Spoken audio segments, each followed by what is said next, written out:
If you thought it would be the Rus who landed the first real punch on the Golden Horde in Europe, guess again. That honor goes to the Grand Duchy of Lithuania, a rising powerhouse that was still proudly clinging to its pagan roots. The showdown happened at a place called Sinie Vody, or Blue Waters, which sounds like a lovely vacation spot, but was actually the site of a brutal battle in southern Ukraine. European kings must have choked on their wine when they heard the news. After all, it wasn't Christian Europe that struck the first major blow against the Horde. It was Algirdas and his crew of thunder-worshipping warriors. Even the Teutonic Knights, who were usually too busy crusading to care, later referred to the famous Battle of Kulikovo, 1380, as the Second Battle of Blue Waters, which tells you just how legendary this fight was. You're here at the perfect time. If you haven't felt it yet, hit subscribe and be part of the journey. We're closing in on 16,000. All right, let's get started. We know something big happened in 1362. We know Grand Duke Algirdas took on the Mongols and won. But how exactly did it go down? Ukrainian historians, they have a lot more to say about it. This battle was a turning point in 14th century Eastern Europe, shifting power, shaking up the Mongols, and setting the stage for future conflicts. But some scholars doubt it even happened. That's right. While some see it as a decisive clash, others raise an eyebrow and say, "Hey, are we sure about this?" Why the debate? Well, medieval record-keeping wasn't exactly known for its rigorous fact-checking. The first real descriptions of the battle don't even show up until the 15th century. And even then, they read like a vague action movie synopsis. Big fight, Mongols lose, Lithuania wins, roll credits. One of the earliest mentions comes from Lithuanian chronicles, specifically in the stories about Podolia, written a solid 100 years after the battle, and by the time scholars in the 1940s got around to digging into the sources, they had to work with what was basically medieval hearsay. But here's what we do know. The Battle of Blue Waters was a game changer. For Lithuania, it was a major step toward becoming a regional powerhouse. For modern Ukrainians, this battle is seen as the moment they broke free from 120 years of Tatar rule and joined the Grand Duchy of Lithuania. If you already knew about this battle before watching, congrats. You're in the elite 1% of history buffs. Tell me what you know in the comments below. And here's a fun fact that most people outside of history circles don't know. Lithuania, the last openly pagan state in Europe, wasn't just some backwoods curiosity. It was a major power in the late Middle Ages. Yeah, while the rest of Europe was busy squabbling over theology and inventing new ways to accuse each other of heresy, Lithuania was out here building an empire. Their rise to power didn't exactly start with a dramatic entrance. It was a wild, forested land on the very fringes of Christendom, with few of the obvious advantages that made other kingdoms powerful. No vast farmlands like France. No Roman heritage like the Holy Roman Empire, and certainly no Mediterranean ports for trading exotic goods. Just forests, rivers, and a whole lot of stubborn, battle-ready pagans who weren't about to convert just because some guys in Rome said so. And yet somehow this so-called backward land became one of the biggest players in European politics. How? Sheer grit, clever diplomacy, and an army that didn't know when to quit. Lithuania's leaders figured out early on that if they weren't going to win by cultural prestige or economic dominance, they were going to win by force. And by force, I mean steamrolling their way across Eastern Europe while keeping the Mongols, the Teutonic Knights, and about half a dozen other enemies at bay. That just made them more unpredictable. And in medieval power struggles, being unpredictable is half the battle. Picture a land of endless shadowy forests, so thick you'd need a machete, a compass, and probably a prayer just to get through. Then add in bogs, lots of bogs, the kind that could swallow a horse and rider whole. Now throw in a climate that alternated between soul-crushingly cold winters and mosquito-infested summers, with just enough miserable rain in spring and autumn. If you were looking for a fun road trip destination in medieval Europe, Lithuania was not it. Ever wanted to see an auroch? A European bison? Maybe a giant stag straight out of a fantasy novel? The land was too wild and untamed for large-scale farming, but that didn't stop its people from thriving in other ways. Specifically, by becoming some of the most feared raiders in the region. See, Lithuania wasn't exactly rolling in mineral wealth or fertile farmlands. Amber and furs were nice and all, but they weren't going to fund an empire. So the locals took a more direct approach to wealth acquisition: banditry. Why dig for treasure when you can just take it from your neighbors? Raiding cattle, snatching up slaves, and looting mineral-rich lands became an integral part of the economy. This way of life didn't just make the Lithuanians rich, it made them tough.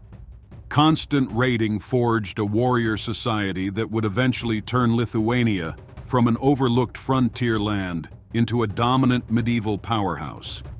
In modern terms, Lithuania ran a high-risk, high-reward business model.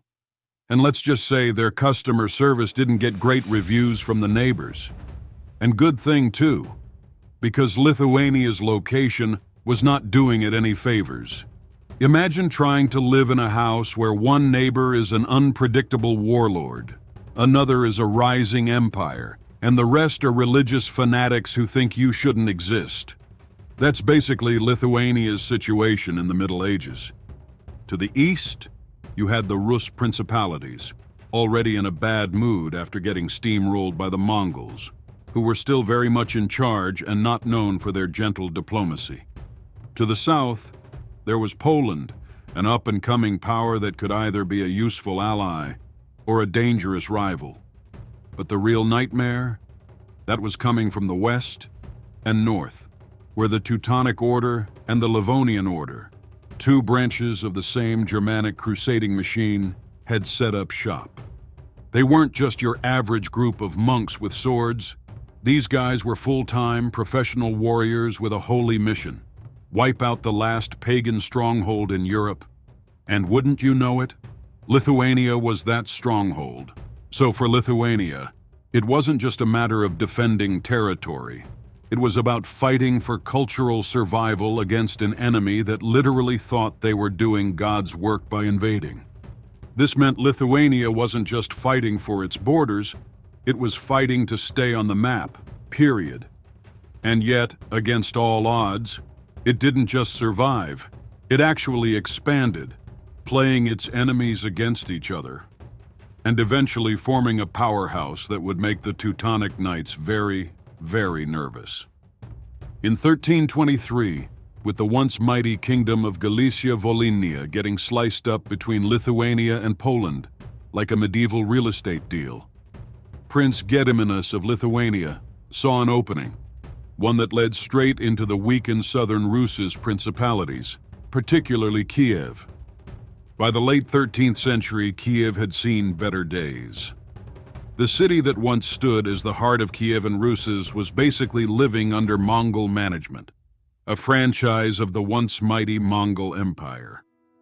Already weakened by the Mongol invasion of 1240, the city was left depopulated and in ruins, reducing it to little more than a provincial outpost under Mongol control.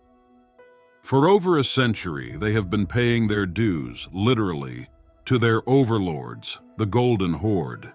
These guys were a breakaway faction from Genghis Khan's sprawling empire, kind of like a wildly successful spin-off show that outlasted the original. Over time, these Mongol rulers embraced Islam, transforming from nomadic conquerors into settled rulers with a whole new set of priorities: taxes, trade, and making sure their Rus' vassals kept sending in the gold. Oh, and they came to be known as the Tatars, which sounds like a name fit for an ancient secret society, but was really just a new cultural identity shaped by years of ruling over the Rus' lands. With that favorable condition, Gediminas of Lithuania took the fortress of Ovrush, swept through Zhytomyr, and set his sights on the big prize, Kiev itself. By the time Gediminas came knocking in 1324, Kiev's ruler, Prince Stanislav, wasn't exactly in a position to put up much of a fight. His army was small, his resources stretched thin, and his odds of stopping the Lithuanians were about as good as a wax sword in a bonfire. The showdown happened on the banks of the Irpin River, and let's just say it was not a good day for the Kievan army. Outnumbered and outmatched, they put up a fight, but the Lithuanians steamrolled their way through, leaving a trail of battered shields and bruised egos. The result? Kiev, along with Pereyaslavl, Pivol, and Kaniv, all got new management under the Grand Duchy of Lithuania. Cue the victory parade, maybe a celebratory feast. But Gediminas wasn't exactly in a position to sit back and enjoy his winnings. Why? Well, there was this little problem called the Golden Horde. And if medieval survival had a handbook, rule number 1 would be, do not, under any circumstances, poke the Mongols unless you're absolutely sure you can handle the fallout. Gediminas, being a smart man who liked having a kingdom to rule, knew better than to provoke an all-out war. So instead of sticking around and planting a Lithuanian flag in Kiev's town square, he took a low-risk, high-reward strategy. Loot what he could, pack up, and get out of there. Kiev wasn't fully independent. Instead, it became part of this oddly functional power-sharing agreement, condominium, between Lithuania and the Golden Horde. Frankly, Lithuania now had a serious say in the politics of the southern Rus principalities, while the Mongols' Baskoks, tax collectors, were still roaming around, making sure tribute payments were not forgotten. It's April 1362, and the Teutonic Knights have just steamrolled into Kaunas, doing what they do best, sieging, looting, and reminding Lithuania that they were still a massive headache. Algirdas, Gediminas' son, the new Grand Duke of Lithuania, and his brother, Kęstutis, rushed to the scene, probably hoping for some last-minute heroics. Instead, they got front-row seats to a disaster movie, watching helplessly from the hills as the fortress fell. The Teutonic Order was expanding aggressively, and defending against them was becoming a full-time job. But you can't win a war just by playing defense. Lithuania needed more land, more resources, and more manpower if it wanted to survive. And that meant looking east, toward the vast and disjointed lands of the Rus. Poking the Mongols was never a good idea, but Lithuania was running out of options. Fortunately, the gods stood by its side. By 1362, the Golden Horde was a complete disaster zone. A civil war erupted, so brutal it later got the cheerful name, the Great Massacre. Over the next 2 decades, more than 25 different Khans fought for power, and the once mighty Mongol Empire started splintering into tiny, feuding ulus territories. It was like a medieval reality show, but instead of being voted off the island, the Khans were being stabbed, poisoned, or chased out of town. With all that chaos, guess what wasn't at the top of their to-do list? Stopping Lithuania. Algirdas seized the opportunity, pushing eastward while the Mongols were too busy backstabbing each other to notice. As long as the tribute money was still rolling in from other parts of his domain, Lithuania's slow takeover was just another minor inconvenience in an empire already on fire. Algirdas saw this and thought, well, don't mind if I do. Wasting no time, he led his troops into the southern Rus principalities, and let's just say resistance was minimal. He wasn't exactly met with open arms, but let's just say there weren't many folks ready to die for their Mongol overlords at this point. So, with all the grace of a tourist on a conquest spree, Algirdas rolled through, collecting territories like souvenirs from a road trip. Chernihiv, Bryansk, Novgorod-Siversky, Starodub, and Pereyaslav were now part of Lithuania's growing empire. Basically, if there was a throne sitting empty or a ruler looking a little too comfortable, Algirdas had a solution. Technically, all these lands belonged to the Crimean Ulis, controlled by Mamai, one of the most powerful Mongol warlords of the time. But Mamai was a little busy. He had his hands full fighting over control of Sarai, the de facto capital of the Golden Horde. Launching a full-scale counterattack against Lithuania suddenly drops pretty low on the priority list. Realizing that golden opportunities like this don't come around every day, Algirdas made sure to solidify his hold on these lands. Then, in that very same year, Algirdas turned his gaze toward Kiev. Now let's be honest. Kiev had been living on borrowed time ever since his father came knocking a few years earlier. But even in decline, Kiev still carried weight. This was a city with history, prestige, and symbolic importance. And in the world of steppe politics, reputation was everything. Losing Kiev wasn't just about territory. It was about pride. And if history has taught us anything, it's that Mongol rulers did not take kindly to threats against their honor, which meant that Algirdas had just poked the bear. To reach Kiev as soon as possible, by autumn, he was on the move again, heading west across the Dnieper River. By September, Algirdas and his army marched straight toward the region's most important stronghold, a place known by different names depending on who you asked. The Turks called it Jabgu, which translates to something like leader or ruler, while the Rus referred to it as Sinie Vody, Melinieji Vandenis in Lithuanian, meaning blue waters. The name Blue Waters wasn't exactly a one-of-a-kind name. Rivers with a vaguely bluish tint were a dime a dozen back then. But historians generally agree that the battle took place near the Sinuka River, a tributary of the Southern Bug. This river eventually empties into the Black Sea, conveniently situated between the Dnieper and Dniester rivers, a prime piece of real estate for anyone looking to control trade routes, or, wage war. But here's the point. The Lithuanians weren't exactly writing bestsellers about their own conquests. Unlike their European neighbors who documented everything from royal squabbles to what they had for dinner, the Lithuanians preferred to let their swords do the talking. And unfortunately, swords don't leave behind many primary sources. The closest thing we have to a play-by-play comes from Maciej Strejkowski, a 16th century chronicler who, bless his heart, tried his best to fill in the blanks. But let's be real, by the time he was writing, the battle had already been over for 2 centuries. That's like trying to write a detailed account of the American Revolution based solely on your great-great-great-uncle's bar stories. According to him, Algirdas had taken down 3 Tatar brothers, Kochubey, Kutlubu, and Dimitro, who had been running the show in Podolia, collecting taxes and generally making themselves at home. Podolia, for those not up to date on their medieval geography, was the region just south of Kiev, a prime piece of real estate that Lithuania would go on to control, stretching its influence all the way to the Black Sea. Keep the name of Podolia in your back pocket. It's going to pop up again later.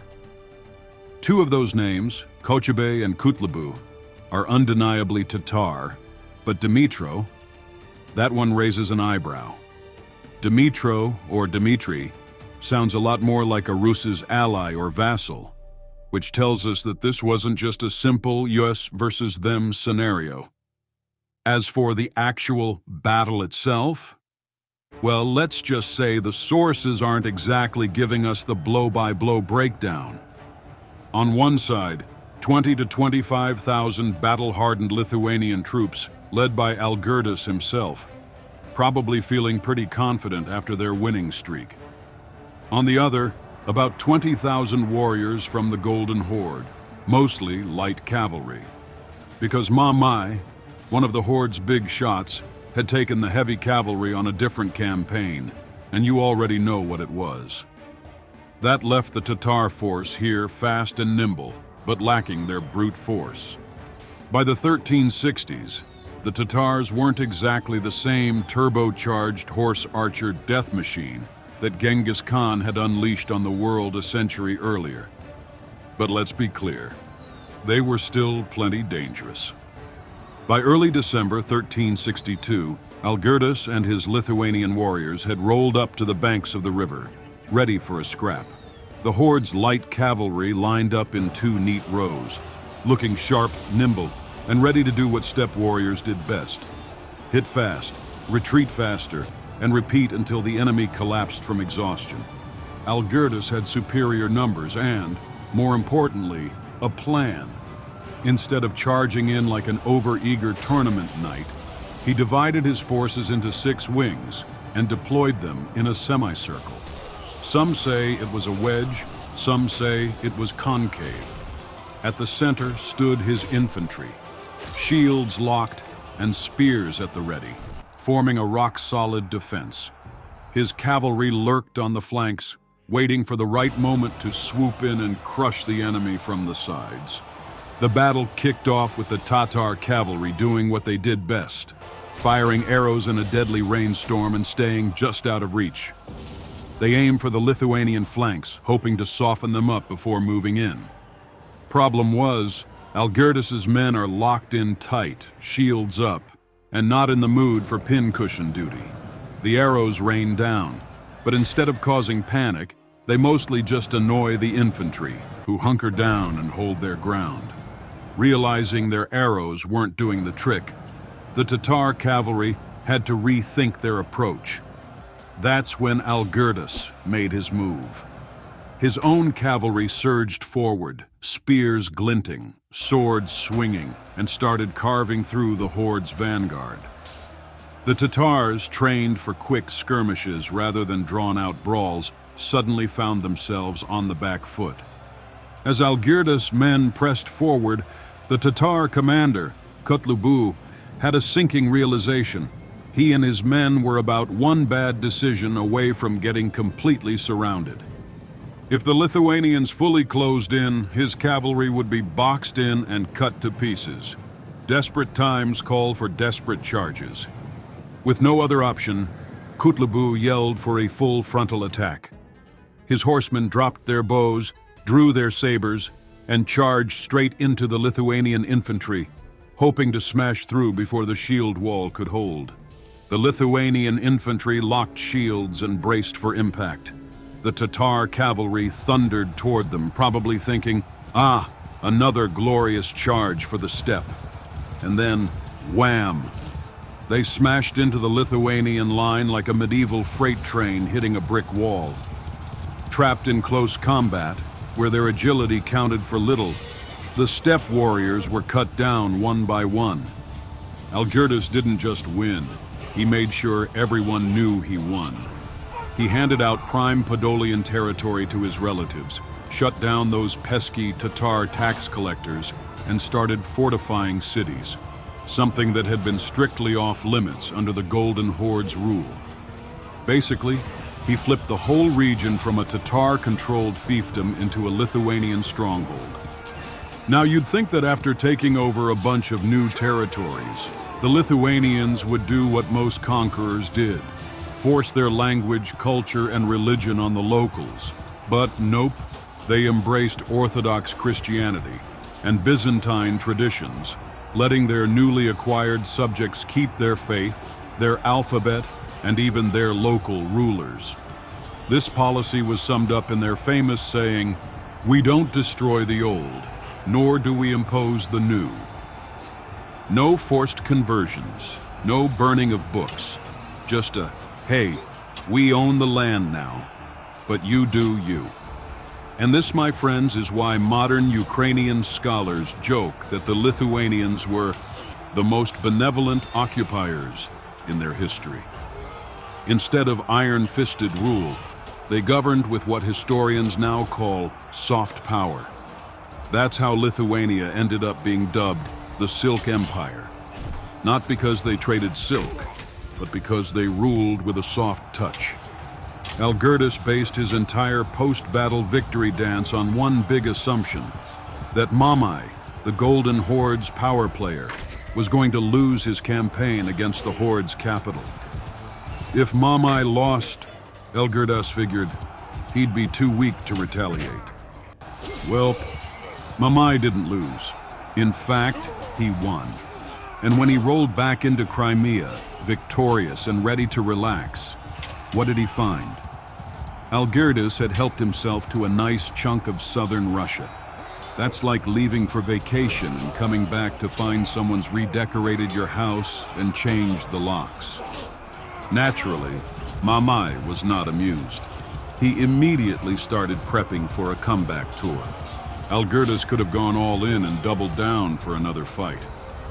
But instead of waiting for Mamai to come knocking with a war drum, he sent an offer. Lithuania would keep its newly acquired lands, but in exchange, they'd keep paying tribute to the Golden Horde. And Mamai, he agreed. Why? The Golden Horde was still stuck in a civil war, and the last thing he needed was another front to fight on. Plus, an alliance with Algirdas could actually come in handy, especially when Mamai eventually set his sights on crushing the rebellious Moscow prince, Dmitry. After Algirdas sent the Mongols packing, Lithuania wasn't just some northern duchy anymore. It was a regional heavyweight. Suddenly, they weren't just looking west, where the pesky Teutonic Knights kept trying to crash their party. They had a clear path south straight into the lucrative trade routes that stretched from Central Europe through Podolia to Genoese colonies on the Black Sea. And then, of course, there was Kiev, the medieval crown jewel of the Rus' lands. If you ruled Kiev, you were a major player in Eastern Europe. And Lithuania? They were making it very clear that they weren't just in the game. They were calling the shots. This wasn't just about Lithuania versus the Mongols. With the Mongols losing their grip, Lithuania and Moscow were officially on a collision course. Lithuania declared that all of Russia naturally belonged to them. Algirdas even wrote to Holy Roman Emperor Charles IV in 1358 claiming that. And when Moscow didn't immediately roll over, he invaded. Between 1368 and 1372, Algirdas launched a triple threat of military campaigns into Moscow. He even made it to the Kremlin, but Moscow, in true Moscow fashion, dug in and refused to fall. Still, Algirdas wasn't leaving empty-handed. By 1371, he had enough confidence to write to the Patriarch of Constantinople, calling himself Basileus of Lithuania. That's right. He straight up borrowed the Byzantine emperor's title to make sure everyone knew he outranked Moscow, Tver, and every other upstart principality in the region. This battle set in motion a historical shift where Ukraine and Moscow started drifting apart. Two siblings who took very different career paths. Under Lithuanian rule, the old Kiev Rus' lands didn't feel like they were trapped in some imperial jail cell. Instead, they were part of a diverse, thriving, multi-ethnic state. This atmosphere played a huge role in shaping the cultural identities of Ukrainians and Belarusians. Even today, Ukrainians look back at Lithuania with some serious respect. And that's because Lithuania didn't just remove Mongol rule, they helped push Ukraine toward Europe. Lithuania didn't completely westernize Ukraine, but it opened the door, setting the stage for centuries of cultural and political divergence from Moscow. So yeah, while the Grand Duchy of Lithuania didn't last forever, it did play a massive role in shaping Eastern Europe. Which brings us to the million-dollar question. If this battle was so important, why does nobody talk about it? Why isn't it getting the same dramatic Hollywood treatment as, say, the Battle of Hastings? Maybe the chroniclers weren't feeling particularly poetic that day. Maybe later historians were too distracted by the Mongols, the Poles, or whatever war was raging that week. Or maybe, just maybe, history is written by the ones who remember to write it down. Thanks for watching. Comment your thoughts, and don't forget to subscribe. Because unlike medieval chroniclers, we actually write things down.